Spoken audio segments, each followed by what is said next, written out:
My artwork is drawing with vine tendrils, three-dimensional drawings.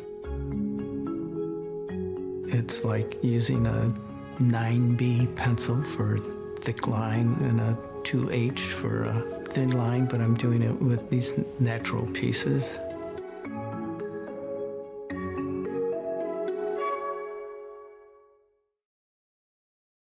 It really started when I saw a few vines in the tendrils in the backyard. See, this is what you'll find if you know, the tendrils are always looking for something to hold on to. You look at that. I mean, that's a lot of determination to wrap around that. And I clipped them, just maybe 3 or 4 of them. I put them on the windowsill.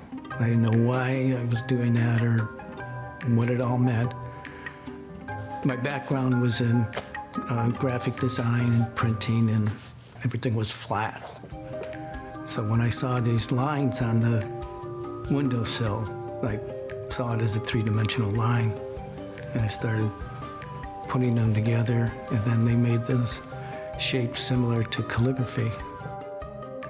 The light bulb moment. Aha. The work started out being literally interpretations of, you know, like a semic art, making language out of them. It had nothing to do with knowing the language. It was always about the shape.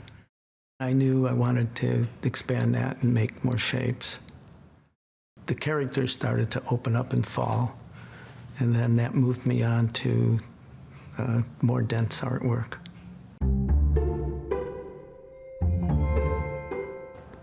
I realized that I could make different tones in the drawing by how thin I make the lines or how thick and dense I make an area. Each piece moves me on to the next piece, and it truly is about the process. They start to get separated, whether they're a reddish color or a dark brown, and how thick they are. And then I need these hair-thin little pieces too. I buff them with steel wool to get the dirt off sometimes, and then you snip the stem so that it'll lie flat and hold glue. And then they're shellacked, otherwise the bark, a little thin bark, will decompose at some point.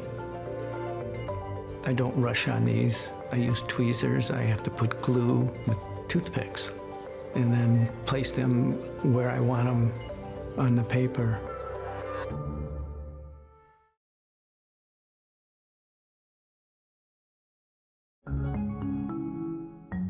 There's a point I want to reach with what I'm trying to say with it, and I'm not trying to say a lot. I just want someone to be able to just take a second look. What am I looking at?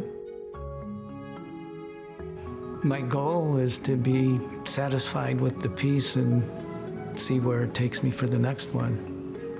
And there's no hurry to get there.